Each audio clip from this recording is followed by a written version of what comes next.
Horton. Uh, I guess I'll start over for the recording. My name is Nekia Prescott Horton, and Shareef and I like to call each other degree siblings. As Angelina said earlier, we both earned our degree together in negotiation, conflict resolution, and peace building. I'm also getting my feet wet in property management. So basically, my life revolves around people, people, people. And go ahead, Shareef. Thank you. My name is Shareef Valentine. Like Nekia said, we are definitely degree siblings. We both earned our Masters of Arts together in the NCRP program at California State University, Dominguez Hills. I've been a mediator for about 12 years, going on 13. Like many people, I came to mediation, probably very similar to other people in this room, because of a career field that was adjacent to mediation. So later on in my career, I work in human resources, labor and employee relations. I previously worked for national unions. I've been a neutral. I've been on the management side. I've been on the HR side, and I'm an Army veteran. So a little bit of everything when it comes to the field of conflict. So what we're going to talk about today is how we can, first of all, what is mediation? And what impact could mediation have on some of the topics that we've been discussing throughout the last couple of days. Okay, so what is mediation? I like to use this quote because a lot of times people find themselves in a situation where they end up in mediation. And a lot of times people always see mediation as a last resort before going to the thing that you really don't want to go to, whether it's some kind of litigation, whether it's arbitration, or some kind of administrative process, whether it's employment or some kind of stakeholder complaint process, right? So in too many situations, mediation is viewed as the last step in adjudication, rather than a first step in a collaborative effort to head off a problem or to work out a creative solution. Mediation is a process that allows parties to meet with a mutually agreed upon, impartial, and neutral person who assists them in the negotiation of their dispute or help guide them to a mutually agreed upon solution. I'm going to turn my camera off just in case anybody else has any bandwidth issues or anything like that. And also because I have multiple screens, so I don't want to be a distraction when I'm looking in directions other than right at you. Me as well. So we're still here, guys, and thank you for joining our room. Examples of mediation. So you have facilitated mediation, and this is probably the most common type of mediation that people are used to. Facilitated mediation is when you have a neutral party that is mediating between two voluntary parties, right? So two parties have agreed that they are going to mediate, and whether it's because they've agreed on their own, whether they have a contractual obligation, but they've agreed that they will mutually come together and work towards an agreement that they both can live with. You have evaluative mediation, which is so in facilitated mediation, you're more so allowing the parties to work their way towards their solution. And you're helping them, you're facilitating them coming up with those solutions and coming up with those ideas that they can work with. In evaluative mediation, it's a little bit different. It's kind of almost a polar opposite, where the mediator is evaluating, the argument, evaluating the dispute, helping the parties see where maybe there's a little bit of issues with their argument or issues with their case, or, letting them, having an understanding of, what those outcomes could be. You have court mandated mediation, which is when, the court system is telling you, you need to go to mediation. Community mediation is more of it's a little bit different of a mediation process where you're facilitating and mediating for an entire community, right? And that's a more complex process than maybe facilitative or even evaluative, because there are more steps that have to be taken. You have to really have an understanding. You really have to get to know your stakeholders, your prime movers, the people that would be necessary in order to have the impacts and have the discussions that you need to have. Community mediation is what Facilitated Solutions does more of. And honestly, for me, it's out of all the types of mediation that I've performed, for me is the most fulfilling and most enjoyable. Transformational mediation, a lot of times is focused on the relationship. Oftentimes you utilize interest-based bargaining, where you're looking at the interests of the parties, trying to figure out how can we get closer to those interests, as opposed to, are we just making an agreement that people want to walk away with? And you really are looking at an attempt at either creating or preserving the relationship. And then you have peer mediation, and peer mediation is used in a lot of school systems. And in fact, Nekia and myself had the opportunity to work with a peer mediation program called Kids Managing Conflict when we were in grad school. And it was so enjoyable to see kids in school, young people in school, practicing mediation techniques, mediating issues amongst themselves, teaching each other how to mediate, teaching each other communication skills. And sometimes there are things as a mediator you can't get to the heart of because you just don't have an understanding. And kids really understand each other. And so peer mediation is really an enormous tool that can be used. I think not just in the school systems, but I think in youth activities and different areas like that. Before I go on to the next slide, any questions so far? All right. Why mediation? So, a lot of times people say, why should I go to mediation? It's not going to change anything. We're just going to say the same things that we've already been saying, and a lot of times people think that they hear each other. They think that they're listening to each other. They think that they understand the opposing point of view. They think they understand the opposing story. And a lot of times what you find is they actually don't. They've heard the meat and potatoes. They've heard the big issue. They've heard the position, but they haven't heard how that person got to that place. They haven't heard what that person's needs are. And so mediation allows for us to open up that dialogue, to open up that conversation in a way that you would not necessarily be able to do by yourself, right? And that's part of what the neutral is there for. That's part of what the mediator is there for.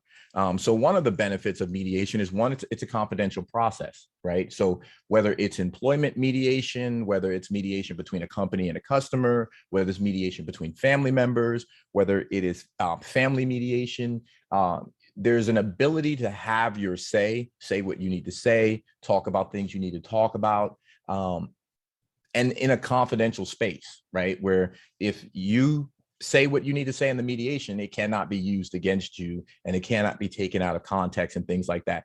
For a lot of people, that is their number one reason for going to mediation, as opposed to going through whatever litigation is necessary, right? There may be people who may feel that they're right. They may feel that they're entitled, but maybe they don't want their business to be, made public. Maybe they don't want a discussion to where people are going to hear things that they feel are extraordinarily sensitive or are extraordinarily hurtful. And so confidentiality would be on their top of their list of needs going through the mediation process. You also have the avoiding costly legal fees, right? If you're able to settle and you're able to get to the point where we can find a resolution that works for both parties, you avoid enormous legal fees, paying for lawyers, court fines, different things like that. The other thing is that, so I was a union leader for a very long time. And so I oftentimes spent time, in arbitration, taking cases to arbitration, and it really explaining to employees and union members that the mediation step is not a checking off the box, because if we go to an arbitrator, if we go to arbitration, same thing if you go before a judge, there is no guarantee that even if you win, you're going to get the thing that you're asking for, because you could easily win your case on its merits and it'd be determined that you're not entitled to the thing that you're asking for. And so mediation gives you the ability and opportunity to kind of still have a hand in choosing your destiny, right? And so it gives you that opportunity to still see what kind of troubleshooting we can do to get closer to the thing that we need. Because if it goes into the hands of a third party, even the winner may not like the end result, right? Mediation also helps you rebuild or initiate relationships, right? The mediation process allows you through that facilitation to actually hear from the other side in a way that you may not be ready to hear, right? We're all human, right? And that's just a thing in human beings. We're kind of inherently selfish creatures. First words that we learn is no or mine, right? And you know, we don't always want to hear what other people have to say naturally. And sometimes you find in mediation that you end up hearing more of the story than you heard in the past. You hear more of the need than you heard in the past. And so it's very important that people who don't always have the opportunity to speak their part or say their part, or more sometimes maybe they do say their part and they're not as eloquent in expressing what their needs or their concern was, and having somebody who can redirect and rephrase some of the things that they're saying makes it a little bit easier to get that need or that want across. And so it sometimes the story is what's important, and that's where we go for the storytelling. Sometimes some people don't need to win, they don't need to lose, they don't need to be the hero of the moment. Sometimes people just simply need to be heard. They simply want to tell their side of the story, and they're okay if you agree or disagree. And sometimes in mediation, that may be the first time that they've actually ever been able to tell their side of the story. Okay. Mediation also can lead to more expedient processes, administrative processes like in employment, labor employment issues, or administrative complaint systems, or even you know, the being on a court docket. Those processes can take months and months and months, and sometimes years, right? Whereas mediation is a more expedient way to see if the parties can resolve their issue and still walk away with something that they can live with. And like we said earlier, it's also a problem-solving process. All right. How can mediation assist with youth justice? Mediation can help youth in schools and other activities deal with and manage conflict amongst themselves and adults. Mediation does not simply just solve the immediate issue. It teaches the participants to listen actively, to consider other viewpoints, teaches them how to get their story out, identify their needs, and negotiate those needs.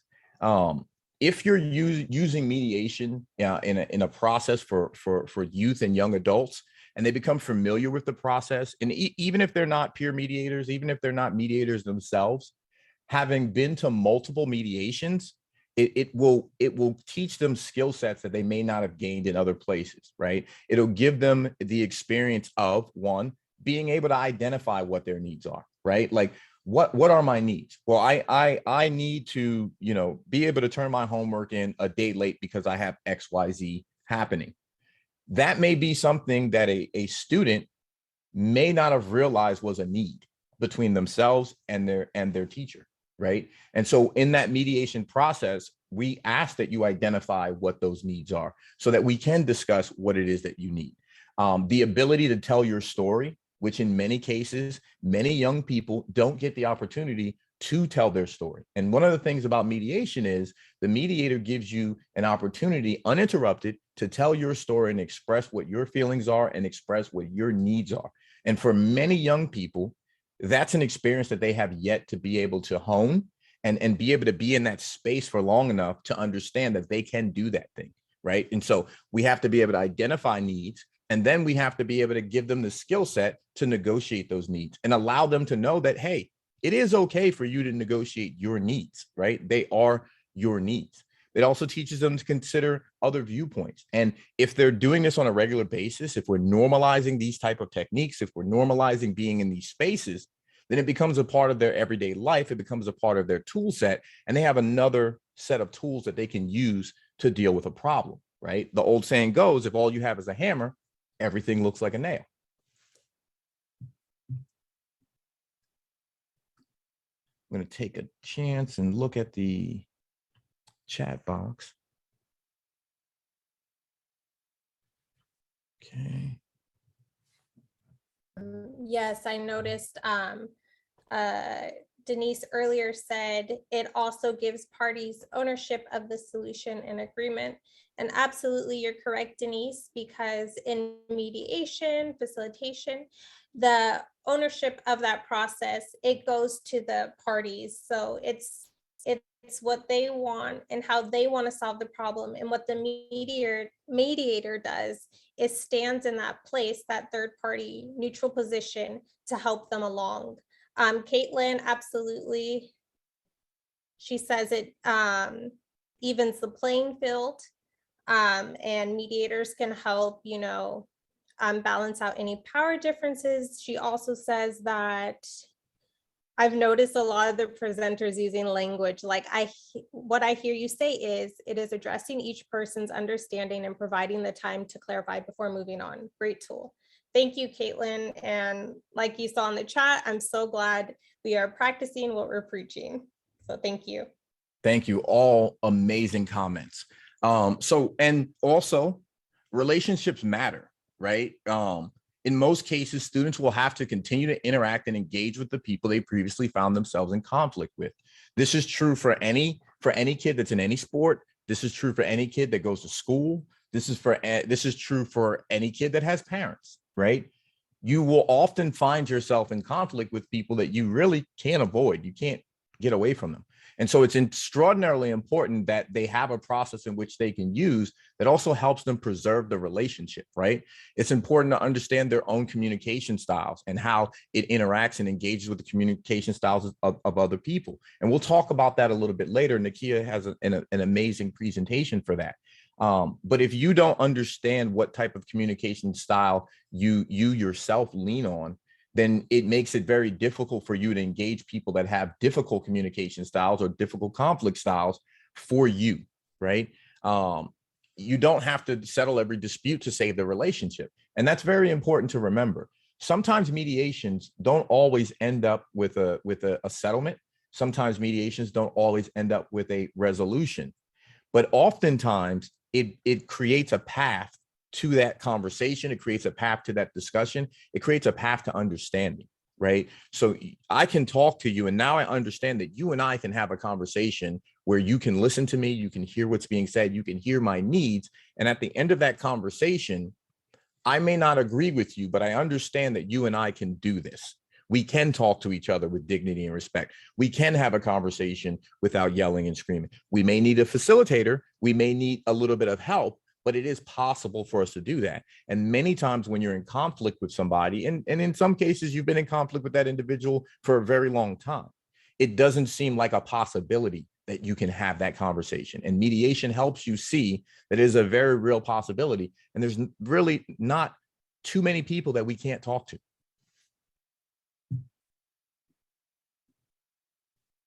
All right. So Nekia, I will let you take over from here.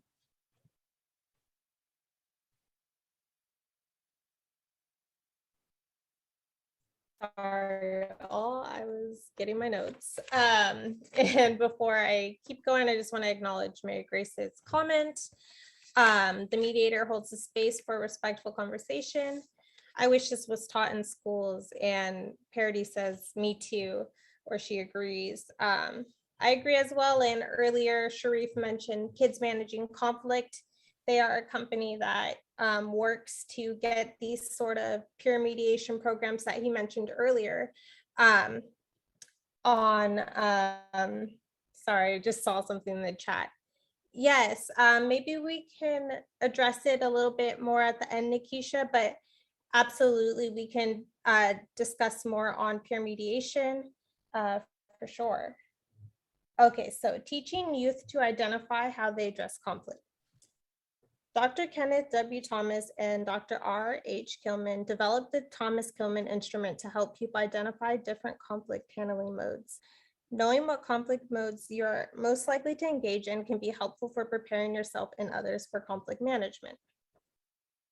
Okay, so this is a scale. I don't know if any of you were in David and Thomas's presentation earlier, but they had mentioned there's several different types of ways we can group people, so to speak, in the way that they communicate or handle conflict. This scale is another one of those ways you can do so. We have competitors, collaboration, compromise, avoidance, and accommodation. So we do have a video on it. And the video is going to be just like a comedy video. It's from the TV show Friends.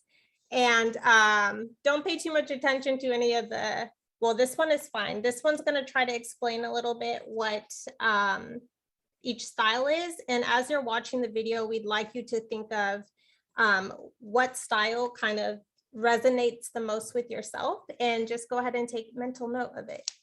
All right, enjoy.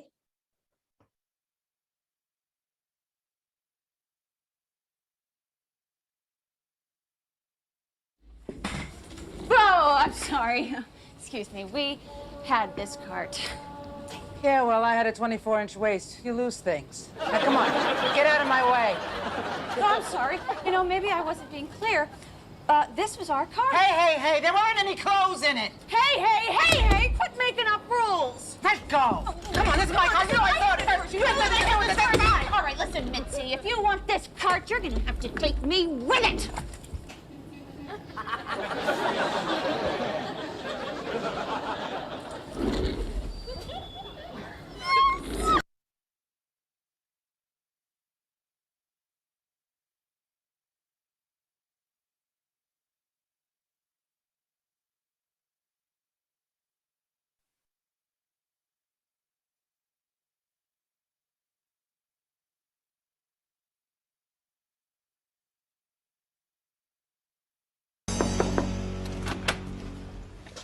What?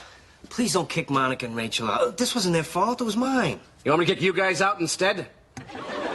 No, you can't do that. Where would the chick and the duck live?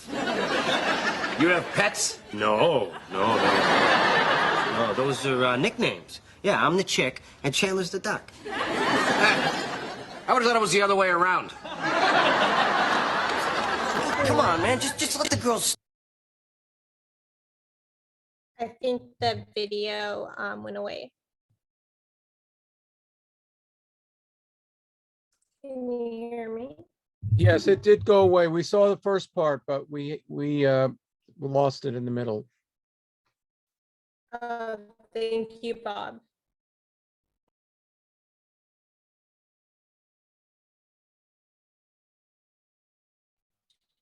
Okay, Shareef, if we can't get it back up, I could go ahead and just explain. I'll let you decide what you want to do.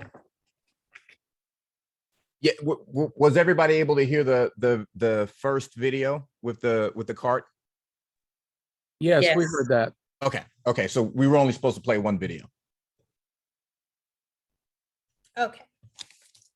So essentially, essentially what that video is explaining is those 5 communication styles: collaborating, competing, avoiding, accommodation, and compromising. So the first video with the cart, that's Rachel fighting with a stranger over a laundry cart.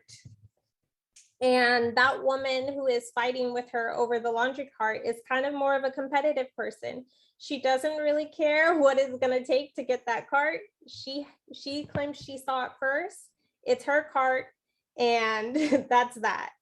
Rachel is more of a collaborator who looks to reserve her relationships. But as you saw, she got a little bit more competitive because that woman was very aggressive with her. So oftentimes, even though you may resonate with one communication style, depending on the situations you're put in, the conflicts you are put in, you may want to adjust your conflict style in order to solve a problem, or sometimes just have your needs met. Avoidance. Was the part on avoidance shown?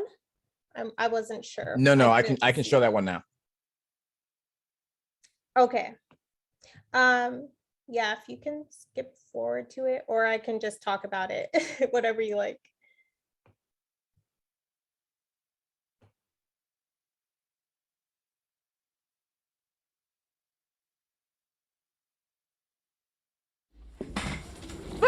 I'm sorry. Excuse me, we... Girls stay. Where the chick and the duck live. You have pets? No, no, no. No, those are nicknames. Yeah, I'm the chick and Chandler's the duck. I would have thought it was the other way around. Come on, man, just let the girls stay. I'll do whatever you want. Really? You do anything? Yeah, absolutely. Hey, I got something you can do. What is it? Can you be my dancing partner?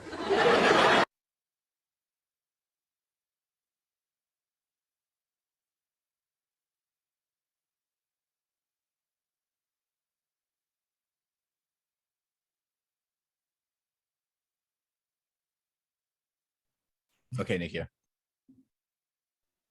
Okay, thank you, Shareef. So Shareef, I'll just go through and discuss the rest of them really quickly, and then we can skip to the next video. Okay. But anyway, so there was going to be a part where you see one of the characters from Friends avoiding talking to her friend. Can I get a raise of hands of anybody who likes to avoid conflict? Can you put an emoji up if you like to avoid conflict when possible? Yeah, I see Ben, Kayla, Parody says it depends, Mary Grace. Yeah, well, I have a confession, Kathy. I am an avoider too. And David says it's situational. Absolutely. For me, it's situational as well. You know, if I see danger or something like that, I have a tendency to want to avert from that. But if something's super important to me, then I might change my communication style to be more competitive or to be more compromising, like Shareef touched on relationships earlier, right? And one of the first places we see ourselves mediating or compromising is at home, right? So with family members or your parents, you might want to change your style from, if you're really a competitive person, to be more of a compromiser in certain situations. So yeah, thank you, Shareef. So just to recap, there's no right or wrong way to identify with the communication style. And even though you might have one you prefer, like for me, when I take the test, the Thomas Kilmann test, I score extremely high on avoidance. However, I know how to adapt when I need to have my needs met. And even if you, yeah, so pretty much that's what I wanted to say. Yeah. Yeah. And Does Nekia, anybody have? Oh, I was going to say that's an excellent point. And I think one of the things to also remember when it comes to communication style is it's also going to make a difference in sometimes our communication style, for instance, at work may not be the same type of style as at home, right? Like, so they're based on, what role you're playing, you may not have certain options as a communication style. So for example, if you are in a leadership position, right? Avoidance really isn't an option if you expect to be a good leader, right? You cannot avoid the needs of your people. You cannot avoid the needs of the stakeholders and different things like that. And so it's always important to remember that even if somebody is using a specific conflict mode, let's say that today they're being a collaborator. That may not be a role that they're extraordinarily comfortable in. And so they may not be that good at it. And so we need to give people some grace and some space, because if you are utilizing, let's say, the collaborator role and your natural instinct is to be an avoider, then that person deserves some credit for trying, for coming out of their comfort zone for the greater need of communication. And I think it's always important to remember that. I think, like a speaker said earlier, that one, we never know what baggage people bring to the table. And just because something is easy for one person doesn't necessarily mean that it's as easy for somebody else. And it's very important that we have these conversations and we discuss these things, in the HR world, and at least definitely on my team at UC Davis. we do these exercises, almost on a quarterly basis when we get new people, because we want to have an understanding of what each one of us communication styles are, how we deal with conflict and things like that.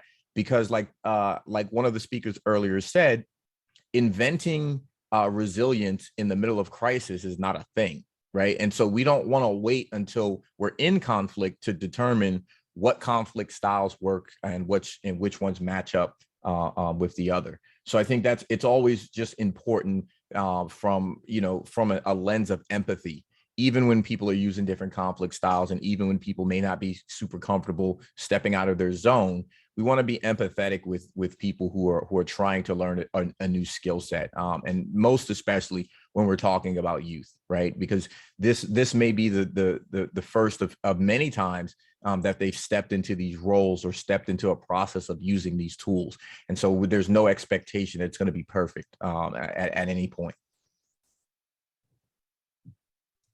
Wow, well said, Shareef. Thank you. We can go on to the next slide. Okay, so we did have another video. Do you want to try the video, Shareef, or? Yeah, we can. Let's see. Oh, I see a question. Do you discuss these communication styles with the parties before starting a mediation so that you can refer to how the dialogue is moving in the room later? Mary Grace, that's a great question. And actually, I was working with Professor Valerie, who's in the room. Hi, Professor. Thanks for joining our room. And we were working with a certain case. Can't give too many details, but anyway, in that case, she found it helpful for us to find the communication styles of who we were working with.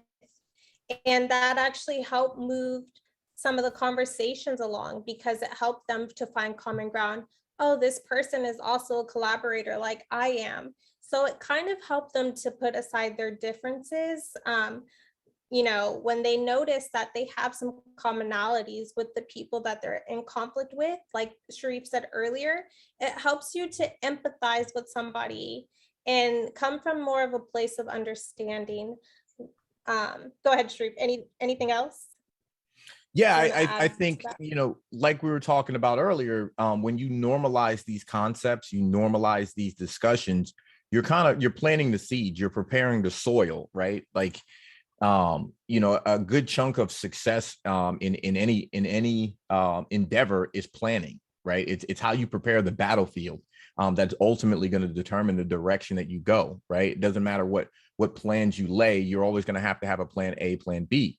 But it's always important that you're laying the appropriate groundwork, right? So like if we're talking about working with youth, there's nothing stopping us from socializing these concepts to them on a regular basis, so that when they do get into conflict, because we don't want to wait until the conflict happens to be able to start talking about what type of conflict style you have or what kind of conflict mode you're in.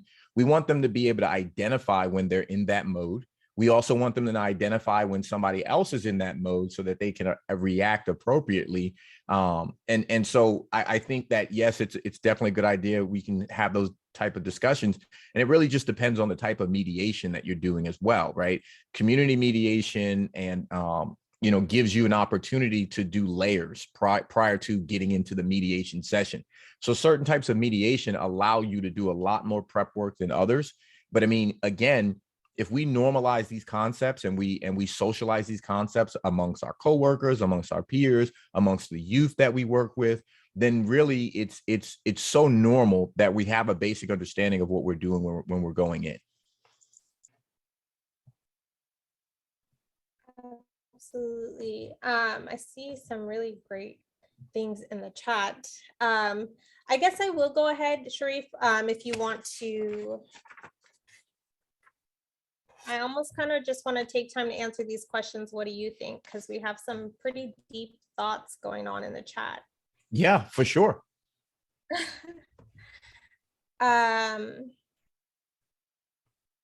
Kathy says, when introducing and training youth as mediators, have you noticed any adjustments in how they view or approach personal conflict? Oh, well, yes, absolutely. Myself, I'm an example of that. And I'm going to go back to Professor V in a moment. I think that's addressed to Shareef anyway. but I just wanted to address something Paradis said. She says, I'd imagine it'd be easier for youth to adapt and evolve their styles. I would have really appreciated a peer mediation program in high school or earlier. Absolutely. And KMC, that's what they do. I joined a program when I was first year in college. It was a very long, grueling application process that took almost a year to join a peer mediation type program. And it absolutely helped me to evolve and adapt my communication styles. I'm a very adaptive person anyway, just as my personality, but I think that with youth, they're more likely to change their ways and not be so set in their ways. So it is nice to introduce them to these things earlier. Kathy, to kind of really answer that, I've done this talk with a few of the youth in my life.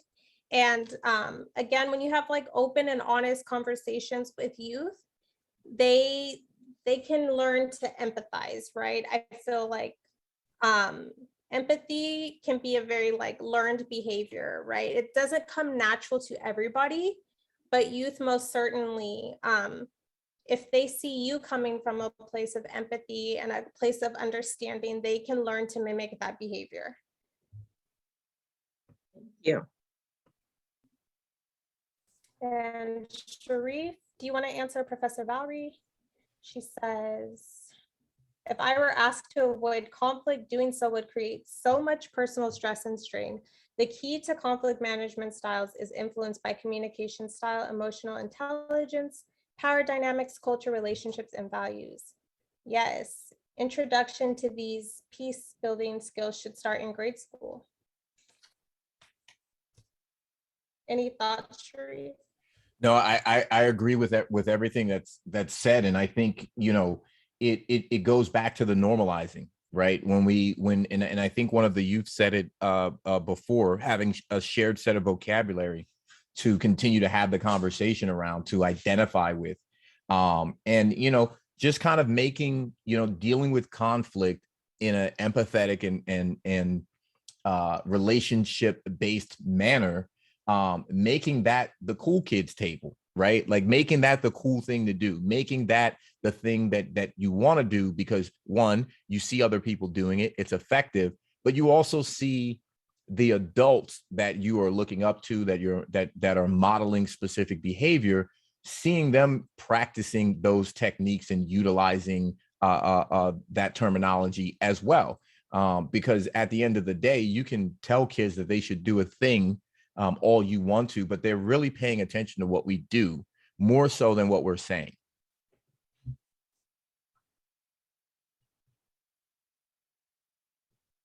Yes, Denise says teaching youth how to effectively respond to the style of the other person might help minimize negative results. Do you want to expand on that?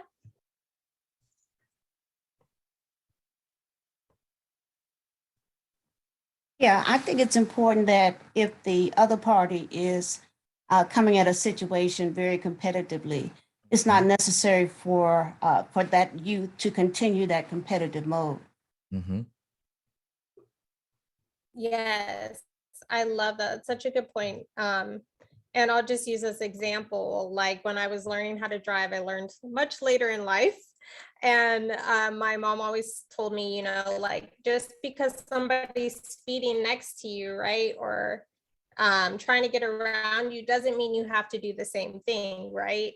So it's important to do what's best for you as a person. And I don't know if Noah's in this room, but that's something he had commented on earlier, is that you have to take care of yourself, right? Especially if you're a helper. And one of those things is being self-aware and knowing, like Denise said, that you don't always have to respond negatively or at the same level as somebody else. Agreed. The last thing that I'll add here is that, I said it a little bit earlier, is that many of us that are mediators, we came to the field of mediation probably later in our career or probably later in life, because mediation was probably professionally adjacent to something else that we were doing. either we needed it as a skill set for the work that we were doing. We were directly involved in mediation, whether it was as a representative, we were the person that was in the mediation itself, whether as a complainant or a respondent. But we have a very real opportunity to teach young people this skill so that they can actually be skilled and experienced mediators a lot sooner than many of us came to the field of mediation. And so if you consider somebody who has been a mediator since they were in high school or since they were in middle school, right? And so you have a 13, 14, 15, 16-year-old that in 10 years will have 10 years of mediation experience by the time they're 26, in their mid-20s, right? Can you imagine how powerful that would be to have a campus full of kids, a campus full of students that already have the skill set to be able to mediate amongst their peers, to be able to mediate in the workforce, to be able to mediate in their communities, and understand that it's not just an alternative to disputes, but it's a genuine community concept. It's a genuine community skill set that can be used in all sorts of spectrums, right? And so when you look at the job market now, if you go on Indeed and you go on Monster and type in conflict resolution or type in mediation, you will see all kinds of companies, all kinds of organizations, all kinds of governments that are looking for mediators, that are looking for skilled facilitators, that are looking for people to fill those gaps, because they need people within their organizations to be able to help build relationships, to be able to help have difficult conversations. And we can give these young people this skill set. We can give it to them now. We don't have to wait for them to get into a position where they say, this is a skill set that I could use for my career. We can start grooming this army of mediators that we could have tomorrow. We can start that now.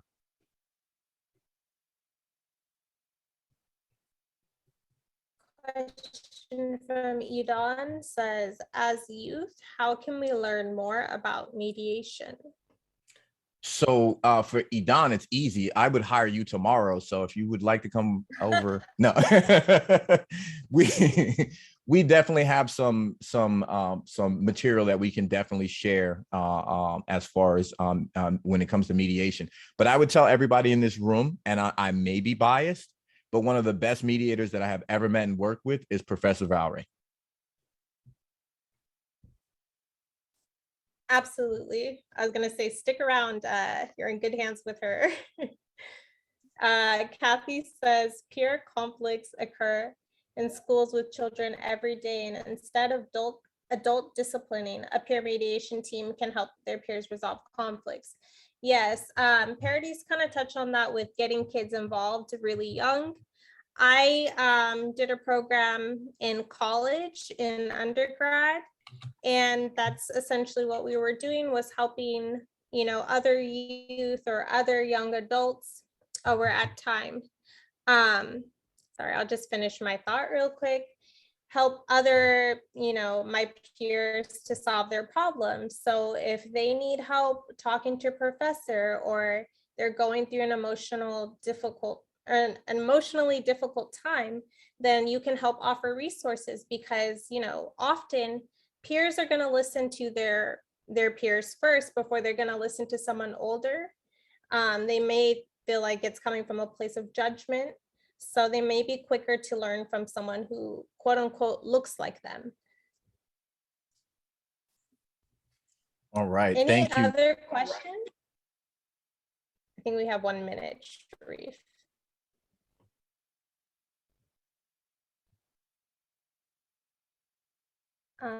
There's something in the chat.